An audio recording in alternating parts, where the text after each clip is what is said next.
Vou perguntar para quem está nos assistindo, quantos cursos de WhatsApp você fez na vida? Quantos? Nenhum. Uma criança que está nascendo hoje nasce digital, nasce figital. Como é que as pessoas vão se aproximar da inteligência artificial? Quiçá mais rápido do que os médicos. Sim. Quiçá mais rápido do que as cadeias de saúde.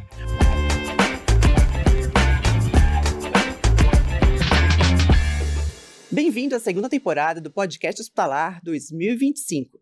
Este é um espaço para te ajudar a se preparar e se programar para aproveitar os conteúdos dos congressos da Feira Hospitalar, que acontece entre os dias 20 e 23 de maio, aqui em São Paulo. Eu sou Ana Souza, curadora de conteúdo da Vertical de Saúde da Informa Markets, e eu vou estar aqui conduzindo as conversas com os curadores de conteúdo dos congressos. Aliás, aproveitar os congressos hospitalar é uma grande oportunidade de estar diante dos maiores especialistas de diferentes segmentos do setor de saúde. Isso é imperdível. Por falar em especialistas, eu estou aqui com o Guilherme Hummel, nosso curador de conteúdo do Future of Digital Health International Congress. Bem-vindo, Guilherme, que bom te receber aqui. Oi, Ana, tudo bem? Tudo jóia. Guilherme, já acompanhei o ano passado o congresso e você já trouxe a IA, né, os impactos, as novidades. E se tem um assunto que está transformando o mundo, é este, né, neste momento. E esse ano não vai ser diferente, você também vai trazer, mas com outro viés. Mas acho que antes da gente entrar no conteúdo propriamente dito do congresso, queria que você dissesse um pouquinho o que é IA para o mundo, o que a IA representa para o mundo. Ok.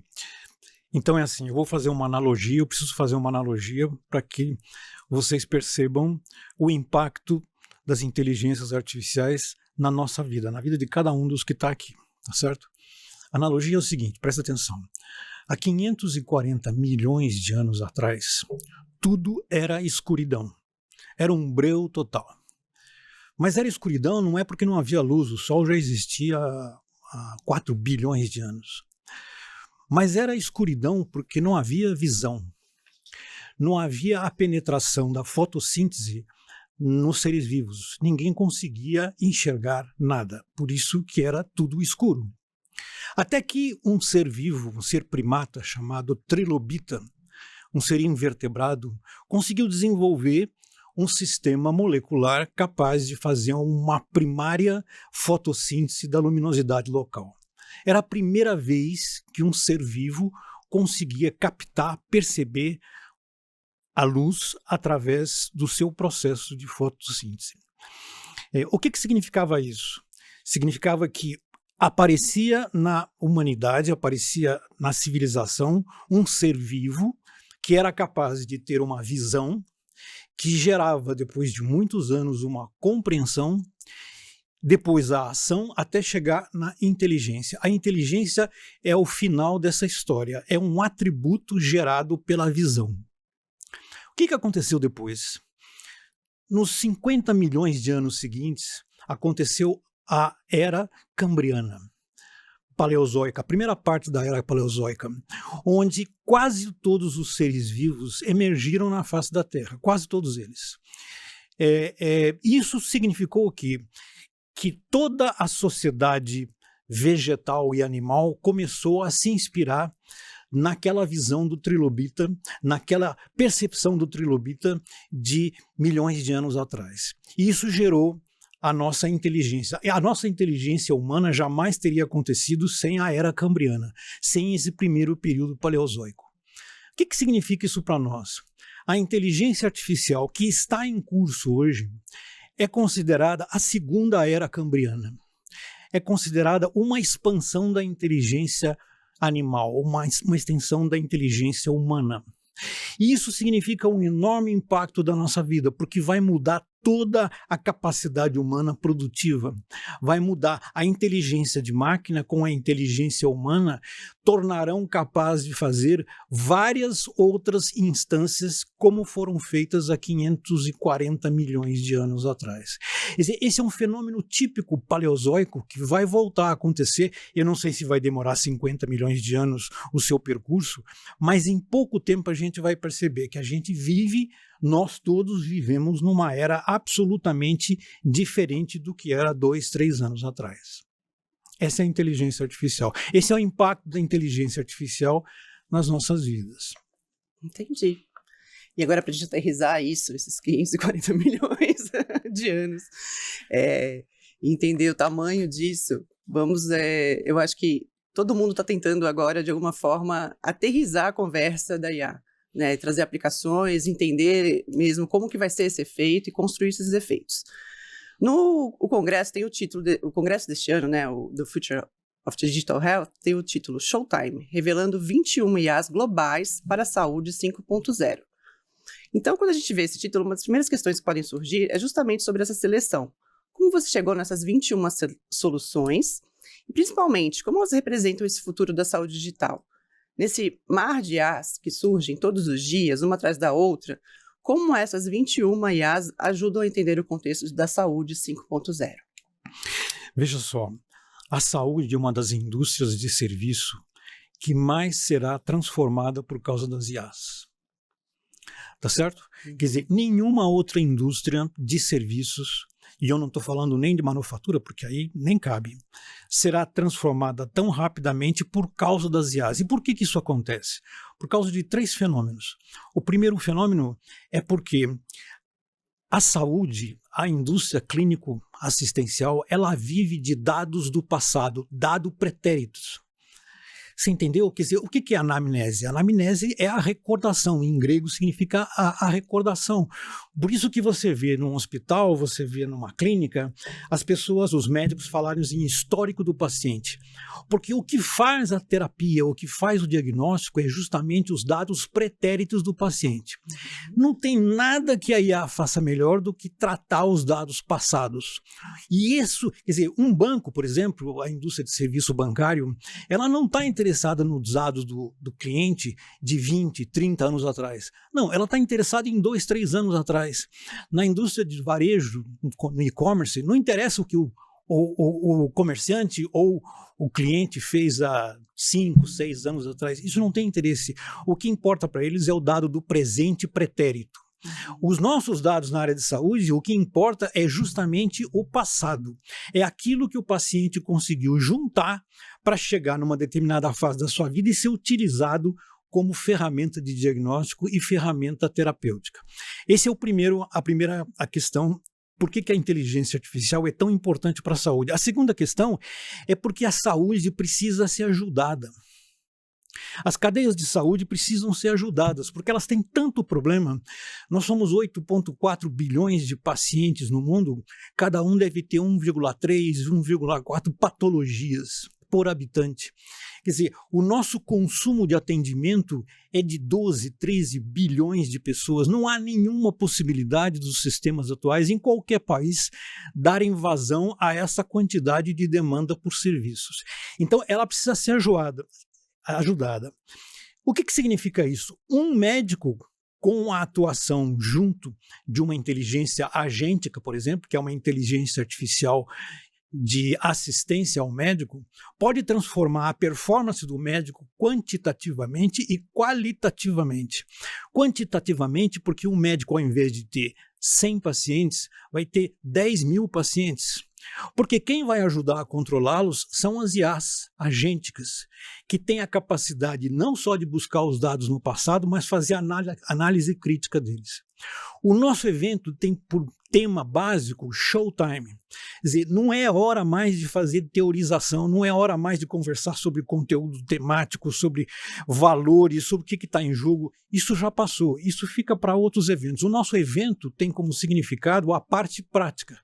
Nós vamos trazer 21 aplicações na área de inteligência artificial em saúde que já estão funcionando, que já estão sendo usadas no mundo inteirinho, em 10 países. Esses países já estão usando essas inteligências, essas matrizes tecnológicas em milhões de pacientes. E o Brasil ainda não está fazendo isso, está fazendo isso de forma tímida, de forma econômica, sem muita leverage, sem alavancagem. Quer dizer, isso não sai do jeito que deveria sair. Então a conclusão nossa é de que está na hora de a gente fazer um showtime, a gente abrir a cortina e falar, olha o que está funcionando no mundo, olha quais são os exemplos que a gente tem de funcionamento das IAs no mundo.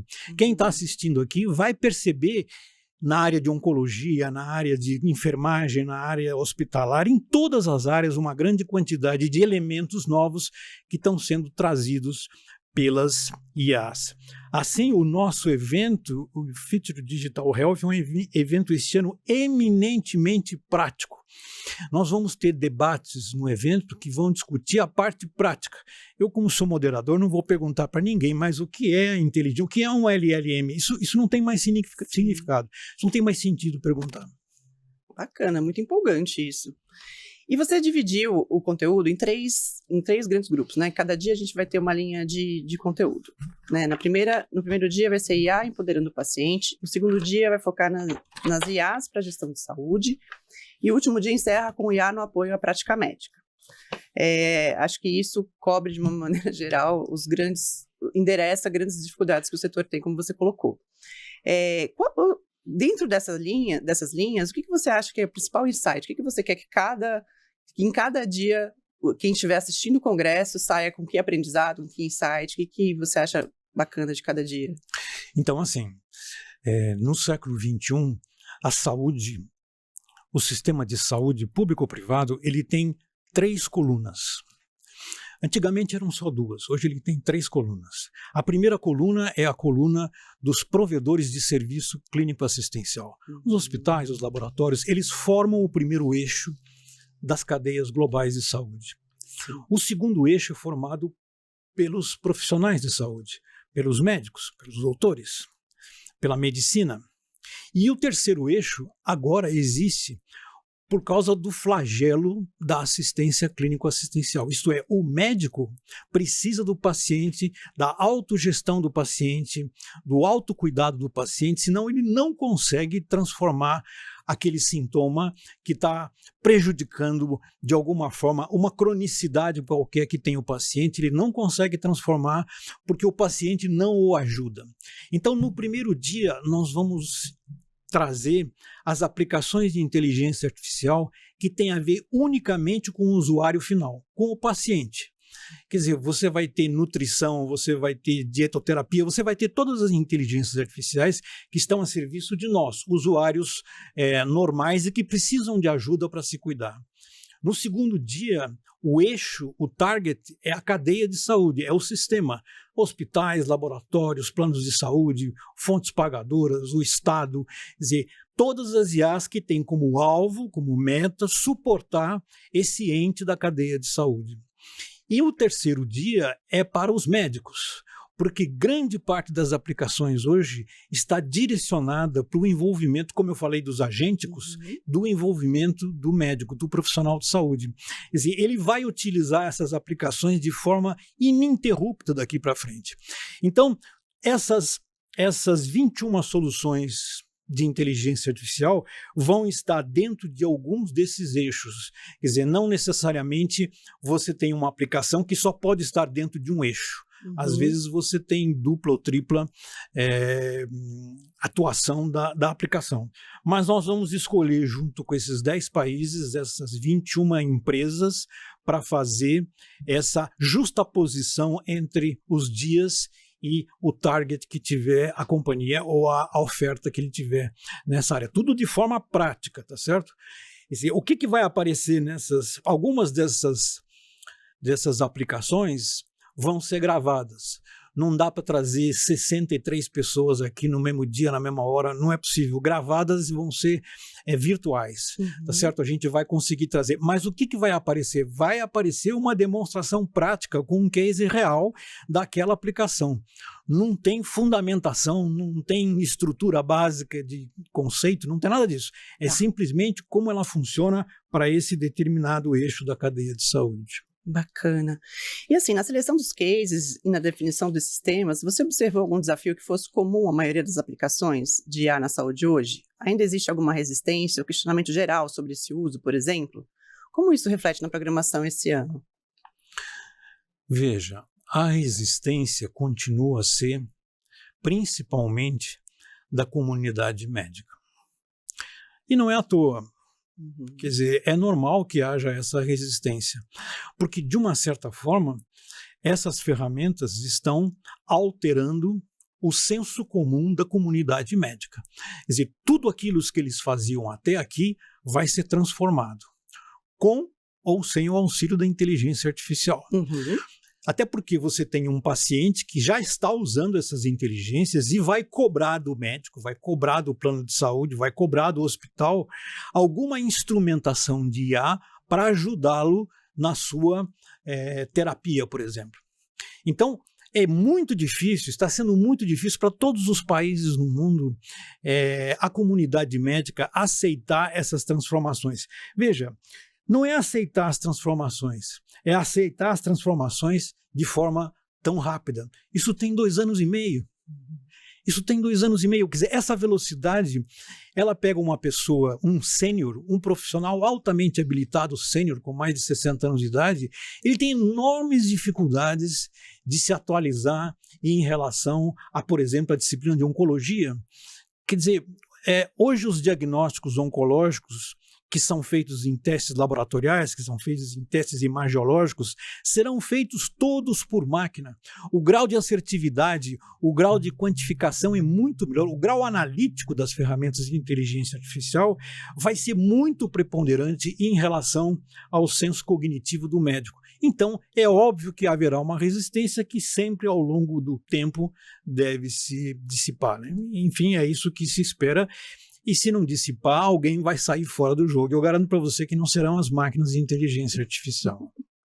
E acho que até outro desafio que tem eu acho que o acesso a tudo isso, porque você trouxe soluções e novidades, que eu só fiquei pensando assim, mas como a gente vai acessar tantos... Como isso vai chegar no usuário final, ou como isso vai chegar nas pessoas que precisam chegar? Enfim, você que é um estudioso disso. Elas vão chegar de forma friend usable. Quer dizer, você não vai... Vou perguntar para quem está nos assistindo, quantos cursos de WhatsApp você fez na vida? Quantos? Nenhum. Quer dizer, quantos cursos você vai fazer para ter que utilizar um chat GPT? Nenhum.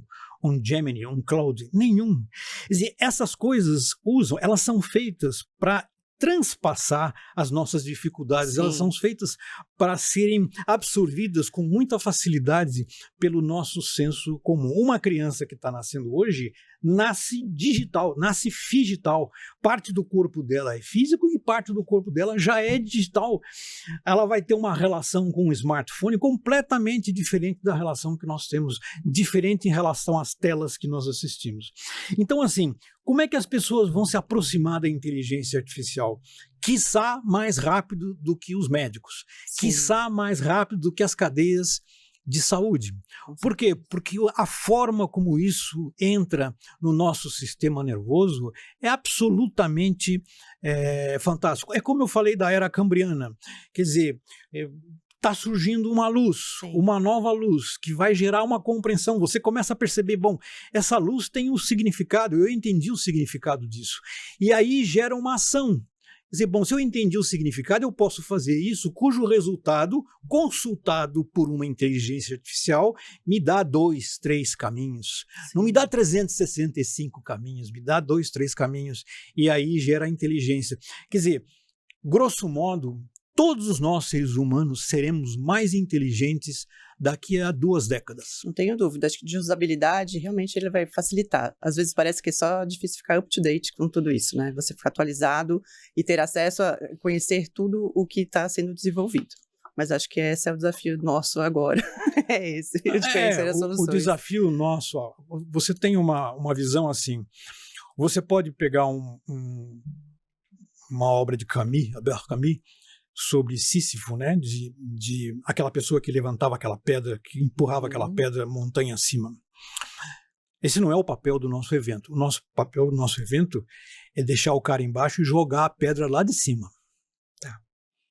Ele vai ter que suportar a pedra aqui embaixo. Não tem nada de ficar levantando, levará 10 anos para levantar a pedra. Não, a pedra está vindo. Quer dizer, o nosso papel é colocar as coisas como elas estão, a realidade das coisas como elas estão, na velocidade em que elas estão. E as pessoas vão ter que se adaptar, absorver essa transformação com bastante velocidade. Bacana. E bom, você mesmo já citou que são 63 palestrantes vindos de 10 países diferentes. E Como você enxerga essa troca de ideias entre essas nações com diferentes contextos e maturidades tecnológicas também diferentes, né? O que é possível tirar dessas trocas? E quais você diria que são os países com aplicações mais avançadas hoje? E você também já citou um pouco do Brasil em relação ao uso. E como o Brasil se posiciona nesse cenário hoje? Ana, a inteligência artificial é uma nova pátria. É uma nova região do mundo. É um novo país, é uma nova nação cuja governabilidade está totalmente frágil, não existe ninguém regulando nada e o que existe é muito frágil. Então, a disputa da inteligência artificial, do consumo e do provimento de inteligência artificial não é mais entre países, é entre empresas. Países não estão disputando espaço na inteligência artificial. Mas acontece com os Estados Unidos e a China. Nada. Eles não estão discutindo isso. Quem está discutindo é Google, Microsoft, Amazon, DeepSeek. Todas essas empresas que estão degladiando em torno desse grande fenômeno transformacional, tá certo? Os países tendem a se coabitar, a se coaginar em função dos processos que estão aparecendo.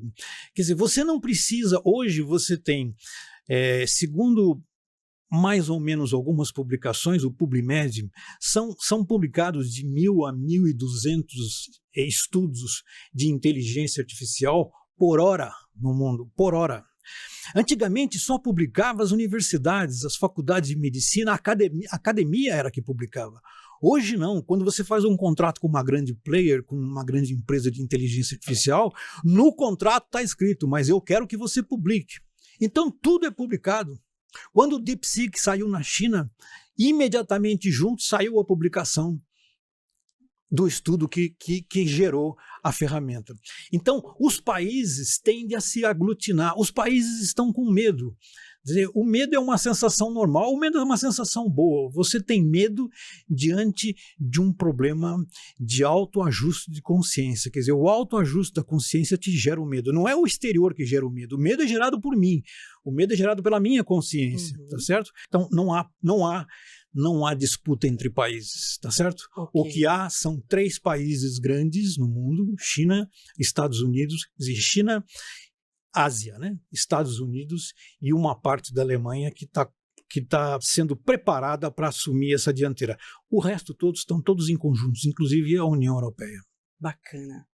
Bom, só por essa conversa a gente já sai com uma cabeça assim desse tamanho, cheia de ideias, pensando bastante. E o Guilherme, como sempre, muito provocativo. Então, se você quer ir a um congresso e sair com muito material para pensar, para refletir e para correr atrás das IAs por todo mundo, por favor, se inscreva, né? O bom é que ainda o congresso está só começando, a gente ainda já está com as inscrições abertas, e as informações todas sobre a programação, sobre o valor dos ingressos, os dias, tudo certinho, você encontra no site da Hospitalar. O link vai estar aqui embaixo na descrição, ok? Guilherme, muito obrigada pelo seu esclarecimento, pela sua disponibilidade em trazer esse conteúdo para a gente. E, enfim, que seja um ótimo congresso. Vou dizer uma coisa no final de Manuel Bandeira. Tá. Manuel Bandeira escreveu assim, mais ou menos assim: por terras andei, por terras andarei, mas as terras que eu mais gosto foi as que eu inventei. Então, essa é a hora de inventar. Quem quiser inventar, vá no evento, que nós estaremos lá. Ok. Muito obrigada. Então você já sabe, as informações todas estão no site da Hospitalar. A gente se encontra num próximo episódio. Até lá!